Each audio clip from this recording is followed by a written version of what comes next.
এবং ওই সময় যখন দেখেছি যে কাতার থেকে ইউএই থেকে মালয়েশিয়া থেকে মেয়ে আম্পায়ারিং করছে, সেখানে আমাদের বাংলাদেশ থেকে কেউ নেই এবং তখন থেকেই আসলে আমার টার্গেট ছিল যে নেক্সট এশিয়া কাপটা আমি করব।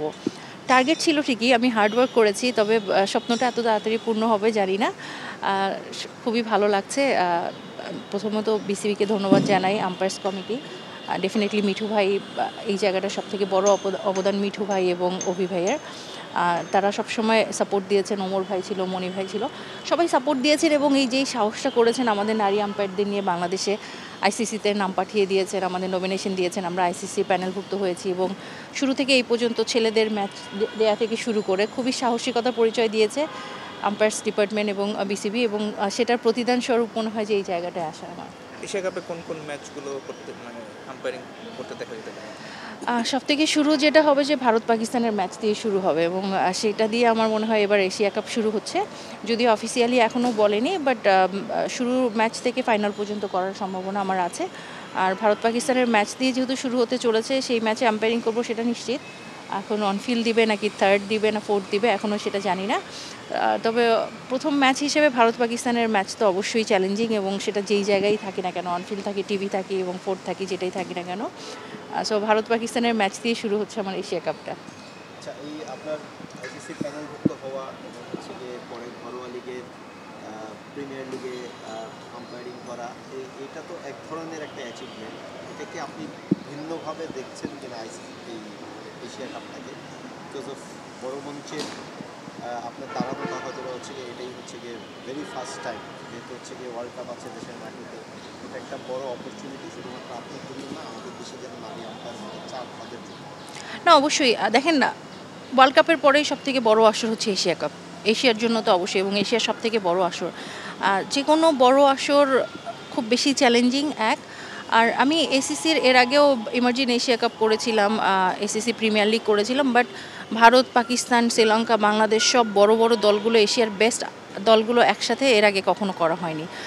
এটা একটা বড় চ্যালেঞ্জ, আর এখানে আসলে সবার চোখ থাকবে। এশিয়া কাপে যদি আমি ভালো করতে পারি তাহলে ওয়ার্ল্ড কাপ নিশ্চিত মোটামুটি বলা যায়। ওয়ার্ল্ড কাপের সম্ভাবনা যদিও অনেক বেশি আছে, যেহেতু বাংলাদেশে ওয়ার্ল্ড কাপ আইসিসি প্যানেলভুক্ত হয়েছে, তারপরেও এশিয়া কাপটাই ভালো করতে হবে। এবং এশিয়া কাপে হচ্ছে এশিয়ার টপ আম্পায়াররা আম্পায়ারিং করে এবং তাদের সাথে এক কাতারে, যদিও আমি তাদের সাথে অনেকগুলো ম্যাচ করেছি, তারপরেও এশিয়া কাপে ম্যাচ করা এবং অন্য লেভেলে ম্যাচ করার মধ্যে পার্থক্য আছে। একটা প্রেশার সবসময় থাকে, একটা চ্যালেঞ্জ সবসময় থাকে। আর যখন আপনার সাথে এশিয়ার টপ আম্পায়াররা আম্পায়ারিং করবে, অন্যদিকে পার্টনারশিপ করবে, তখন আপনাকেও কিন্তু ওই রিদমটা মেনটেন করতে হবে, সেই কোয়ালিটিটা মেনটেন করতে হবে। সো আমার কাছে এখন সবথেকে বড় চ্যালেঞ্জ তাদের সাথে কম্পিট করে ওই জায়গাটা নিজেকে প্রুভ করা যে আমিও সেম একই লেভেলে বা তাদের মতোই ভালো করতে পারি। আপনি তো প্লেইং ক্যারিয়ারে আপনি অনেক আম্পায়ারের এগেনস্টে মাঠে কমপ্লেন করেছেন, আপনার অনেক হয়তো বা এটা মাঠের মধ্যে হয়েই থাকে। এখন আপনি যখন আম্পায়ার হিসেবে দাঁড়ান তখন নিশ্চয়ই আপনার উপরে এই চাপটা থাকে, তখন এই জিনিসটাকে কীভাবে দেখেন, উপভোগ করেন কেমন? যেমন একটা প্লেয়ার যখন আম্পায়ারের উপর নিশ্চয়ই একটা মনস্তাত্ত্বিক প্রভাব বিস্তার করে, এটা পার্ট অফ দ্য গেম। এটা আসলে কিভাবে ফেস করেন, বা প্রিমিয়ার লিগে কিভাবে ফেস করেছেন? দেখেন, সবথেকে বড় কথা, প্লেয়ার লাইফে আমি আম্পায়ারদের কোনো দিনই কোনো কিছু বলিনি। আমি খুবই ভালো ভদ্র একটা প্লেয়ার ছিলাম। হ্যাঁ, কখনো যে কিছু হয়নি, কাছাকাছি কোনো ডিসিশন যায়নি, কখনো এলবিডব্লিউ না দিলে মন খারাপ করিনি, সেটা না। তবে যেটা হয় যে আমি এখন আম্পায়ারিং করে যেটা সুবিধা হয় যে প্লেয়ারদের মনস্তাত্ত্বিক ব্যাপারটা বুঝি, যে প্লেয়াররা আসলে কী চাইছে। এর জন্য আমাদের ডিসিশনগুলো খুব ঠিকঠাকভাবে দিতে হয়। অনেকের সময় দেখা গেলো যে এলবিডব্লিউ আপিল করলো, এলবিডব্লিউ আমি দিলাম না, ব্যাটারের জন্য ভালো, কিন্তু একটা বোলারের যদি এটা এলবিডব্লিউ থাকে, যদি না দেই, সেটা কিন্তু তার সাথে অন্যায় করা হয়। একটা বোলারের উইকেট আমি হয়তো বা দিচ্ছি না। সো এই জিনিসগুলো এখন মাথায় কাজ করে, যেটা ফেয়ার, যেটা 100% আমার কাছে মনে হয় আমি সেটা অবশ্যই দিব। আনফেয়ার কখনো কোনো কিছু যেন না করি, যদি ভুল না করি। কেউ তো আসলে জেনে শুনে ভুল করে না, বিশেষ করে আম্পায়ারিং আপনারা নিজেরাও জানেন যে খুব কম সেকেন্ডে আমাদের ডিসিশনটা দিতে হয়। অনেক সময় ওই ডিসিশনগুলো টিভি আম্পায়ার অনেকবার দেখে, রিপ্লে দেখে, তারপরও আসলে ভুলটা বুঝতে পারে না। সো সেই ক্ষেত্রে আম্পায়াররা জেনে শুনে কখনো ভুল করে না, যেটা হয় সেটা হয়তো বা এরর হয়, তবে সেটাকে শুধরানোর সুযোগ আছে, যেহেতু এখন সব জায়গায় ডিআরএস আছে, টিভি আম্পায়ার আছে। ভুলের ব্যাপারটা বা মিস্টেকের ব্যাপারটা এখন আগে থেকে অনেক কমে এসছে। তবে যেই ম্যাচগুলোতে, প্রিমিয়ার লিগের কথা যেটা বললেন, যেই ম্যাচগুলোতে টিভি আম্পায়ার নেই, সেই ম্যাচগুলো আসলে খালি চোখে আম্পায়ারিং করা খুবই ডিফিকাল্ট।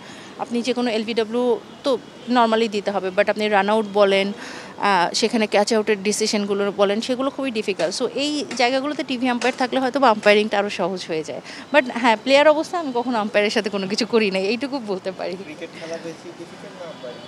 আম্পায়ারিং করা অনেক ডিফিকাল্ট। ক্রিকেট খেলা অনেক সহজ, ক্রিকেট সবাই করতে পারে, খেলতে পারে, কেউ ভালো লেভেলে, কেউ হয়তো বা সেই লেভেলে যায় না। বাট আম্পায়ারিং করা খুবই ডিফিকাল্ট, কারণ আম্পায়ারিং করা এখানে কিন্তু আপনার পারফরমেন্স শো করতে হচ্ছে। ক্রিকেট খেলায় যেমন পারফরমেন্স শো করতে হয়, আম্পায়ারিংয়েরও কিন্তু পারফরমেন্স শো করতে হয়।